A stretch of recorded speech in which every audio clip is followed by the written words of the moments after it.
Thank you so much for listening to politicalstorm.com. I'm John Small, and I have my extremely politically active wife, Heidi Small, joining me today. Hey, baby, how are you? Hey, I'm good. How are you? Very good. Now, the funny thing is, we do a radio show together every day, but I don't let her talk politics on the radio.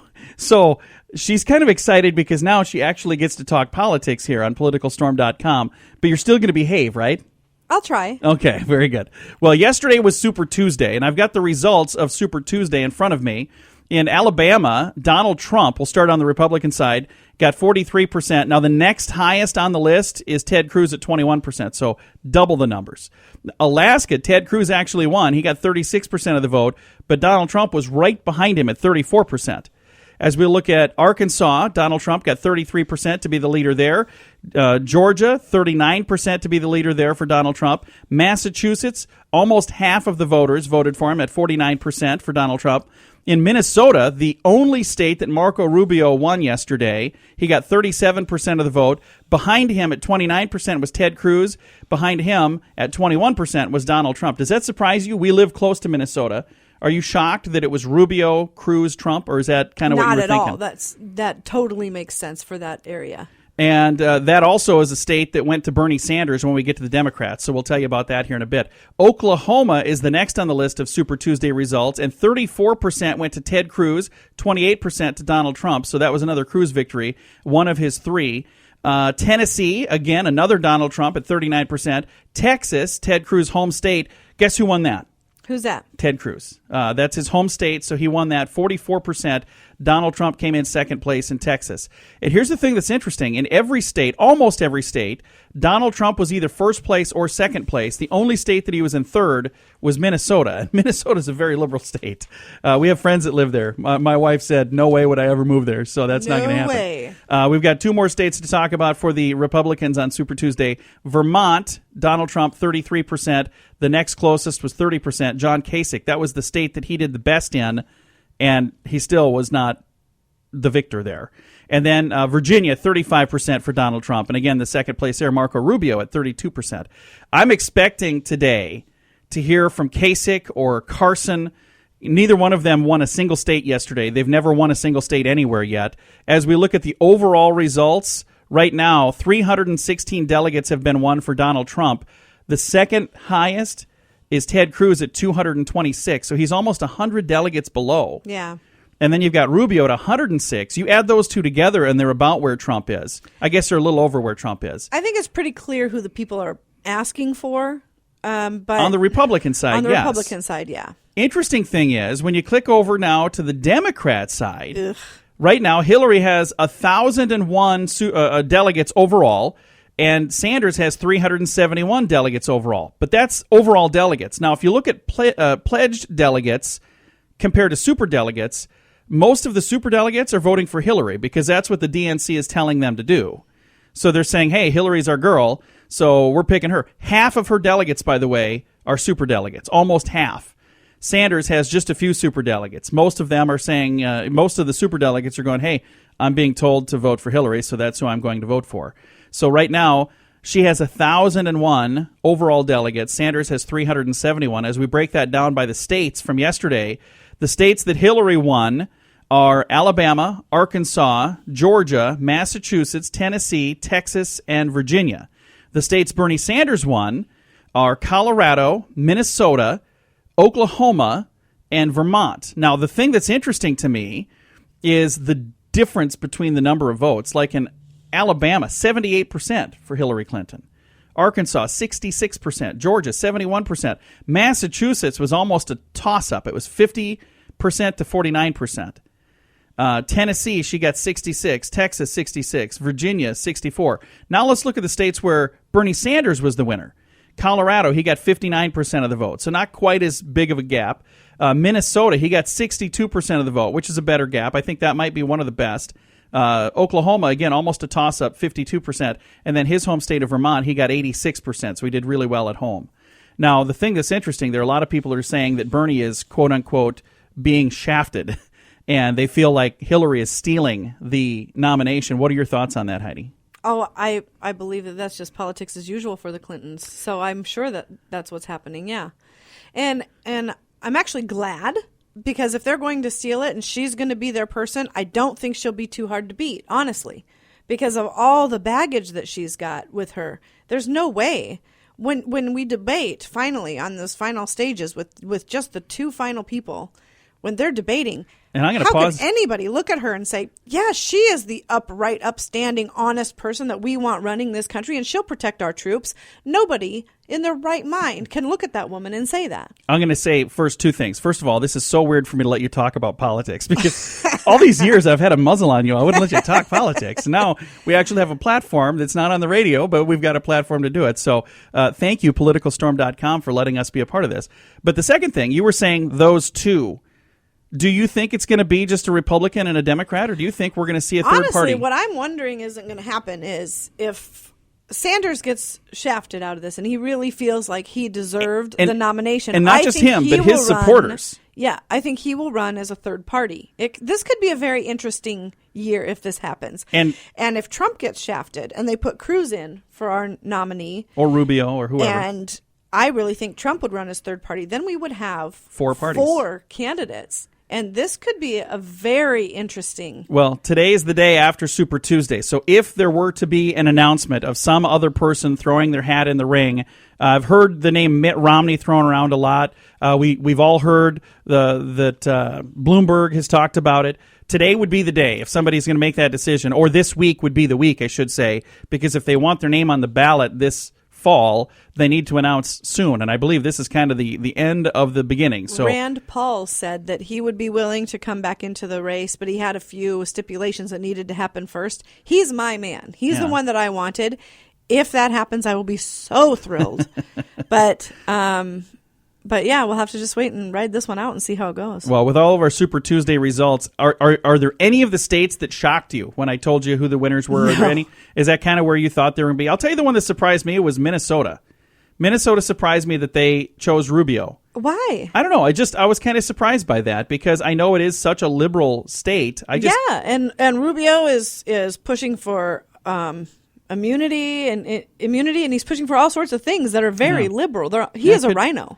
There you go. So it doesn't surprise me at all that he's on the top of their list. Well, for those of you who've been asking, I finally had a chance to unleash Heidi on you because I've had people saying, "What? Now you're doing a political thing and you haven't even had Heidi on with you?" So she's my political friend here, and my wife, of course. We do a radio program together every day, and like I said, I never let her talk politics on the radio. Something else we have to talk about before we wrap up this little podcast for the day after Super Tuesday. The list of celebrities vowing to leave the U.S. if Trump wins is growing. Good riddance to every single one of them. Here's the funny thing. I think each and every one of these people, you might as well just come out and say, hey, I'm going to endorse Donald Trump, because a lot of the people that are saying that if you vote for Donald Trump, I'm leaving America. Good. Many people would say, well, now I am going to vote for the guy. So I'm going to give you the list that we have thus far, and I'm sure there's more than this, but the list is growing and growing. The former View host, Rosie O'Donnell. Now, that has been a long time. That's not a surprise to anybody. Those two have not gotten along, ever. Donald Trump, Rosie O'Donnell, there's been a long feud there.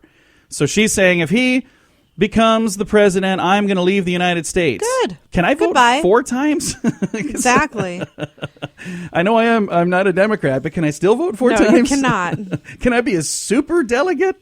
All right, so Rosie O'Donnell is the lead on the list. Next is one that surprises me, Samuel L. Jackson. I like him as an actor. That doesn't surprise me at all. But he's such a great actor. I'm like, oh my gosh. Have you ever listened to that man? No, I've never really listened. Yeah, he's loony. Omari Hardwick. I don't know who that is, so I'm not shocked because I'm not even remotely aware of who that is. Comedian Eddie Griffin, businessman Barry Diller, Reverend Al Sharpton said he will depart the United States, and he said, I'll do it on my own because Trump would probably have me deported anyhow. How the hell would he be deported? He's such an idiot. Doesn't even know what he's talking about. Shouldn't he be arrested? He's like, if he leaves the country, it's not going to be because he wants to flee Trump. It's going to be because he's fleeing his taxes. Yeah, he owes a ton of money on taxes, and I still don't understand how he's not in prison right now. What a dumbass. So I told you, this is what's going to happen if I let you talk politics. Calm down. That's your first and final warning. Former Daily Show host Jon Stewart also said that he would leave not just the United States, but he would leave the world. Good. So he's going to strap onto an Acme rocket and shoot himself into outer space. Go away. I'm not exactly sure what the plan is there. Other folks that say that they will leave if Donald Trump is elected, musician Cher has said that. Whoopi Goldberg has expressed her interest. Also, her co-host Raven Simone said that she has her ticket already. Good. Goodbye. Key Please and Peele, go. co-creators of is it Keegan Michael Key? Is that his name? Yeah. And he plays Obama on the Key and Peele program. He said he would move to Canada. Good. I've never liked them anyway. So there are several others that I'm sure that I don't have in this story, but I'm just reading the ones that are in the story here. And it's funny because the folks that are saying they're going to leave the country, I remember back in 1999. Yeah, Baldwin. There was this guy by the name of Alec Baldwin that said if George Bush gets elected in 2000, I'm leaving the U.S. He didn't. Yeah, here's my still advice putting up with his dumb ass. to you. If you're going to say, if this person's elected, I'm going to leave, pack your freaking bags and leave if they get elected. They should be forced to leave. And that's what I would say is, you know what? You came out and said you're going to leave the country if I'm elected, so yeah, when are you moving? Get the hell out. You're no longer wanted here. Because they're coming out saying, oh, if you vote for him, I'm moving. Do they think anyone's going to go, oh, wait, I want Whoopi to stay, so I'm going to change who I plan to vote for? What is the purpose of that? I'm not going to say if a certain candidate is elected that I'm going to leave. Here's the thing that I've done. Every one of those people are cancer to society. Here's the thing that I've done. Even though I did not select or choose or even appreciate other people choosing the president we have right now, even though I haven't, I've still respected the office that he is holding. And I can honestly say that my respect for that office, it's not even a classy position to hold anymore. He has degraded. But have we ever said that we would leave the much. country if he gets elected? I Never was once. looking into gun laws in other countries, and I can honestly say that, wasn't I? She was actually looking at an island. I was. She's like, hey, we could move to this island. I'm like, hey, snap out of it. Come on. No, we're not moving to an island. It's not going to happen. I was devastated when he was elected the second time. I didn't leave our room in bed for 2 days. Yeah, she was I literally didn't shower. in bed. I was crying for 2 days. I was devastated. I get to deal with this, people. This is the kind of life I live. Awful. It was Feel awful. bad for me, please. Now let's talk about the Trump fans. We're almost out of time here. Trump, in addition to the opposition. Oh, by the way, the Trump sons both said that they would chip in on airfare to get those people the hell out of the country. That's awesome. I think that's very funny. But he does have fans, too, quite a few of them. And there are some famous people who are okay with endorsing Donald Trump. Some of them include rock musician Ted Nugent. I've met Ted Nugent. That guy is a hoot. He is so funny. Country singer Loretta Lynn, Duck Dynasty star Willie Robertson, former boxer Mike Tyson, former wrestler Hulk Hogan, former Minnesota Governor Jesse Ventura, conservative pundit Ann Coulter, Las Vegas entertainer and also a movie star. I saw him on a movie. Wayne Newton, and former Republican Alaskan Governor Sarah Palin. There are a few of the people on the list of people who are saying, hey, I support the guy. So it's interesting how diverse that list is. But when you look at the people who say they're going to leave, they all kind of measure up to the same standard, really. And I read yesterday he just got the support of Nancy Reagan. Oh, that's awesome. I love Nancy Reagan. That's huge. Now, Trump wasn't my guy, still isn't my guy, but I will do whatever I have to do to make sure that we don't get Hillary Clinton in that office. So whoever I have to vote for is who I'm going to vote for. And unfortunately, that's the way it's been for the last how many elections? You are voting against someone instead of voting for someone that you truly believe in. And it's sad. It reminds me of that South Park episode. You remember that South Park episode where they were trying to find a new mascot for their school, and it was a giant douche or a turd sandwich, and everybody was saying, how am I supposed to choose between a giant douche and a turd sandwich? They're both awful. That's how I feel. We've got a giant douche and a turd sandwich, and I think you know which one the giant douche is. Would you just stop? I feel like I'm in uncharted territory. I've never given her this much leash before, ever. I mean, we don't do this on the radio. We don't talk politics on the radio, so I've never let her. And this might be a whole new category for us, Heidi. Let's recap here. The current delegates after Super Tuesday: Hillary Clinton 1,001, Bernie Sanders 371. Now clicking over to the Republican side, Donald Trump is the front runner at 316.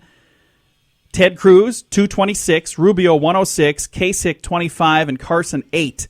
And again, I'm expecting an announcement any time now from Kasich and Carson. And if they don't make that announcement, guys, you're only hurting yourself.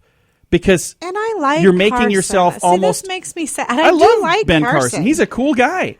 But the thing is, if he drops out now and says, I'm going to just get out of this and let these guys fight it out. But here's the thing. Americans have become so used to crass ridiculousness over the last 8 years that's what we assume the president is supposed to be. And that's why Trump is doing so well.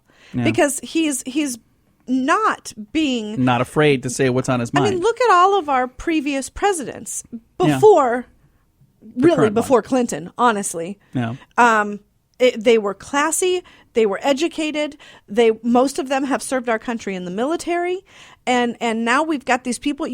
As long as you're rude and obnoxious and mean, the American people are going to fall for you. And it's not going to be long before our country is almost exactly like the movie Idiocracy. Because that's where we're freaking heading. Can I turn your microphone off now? You make me so nervous.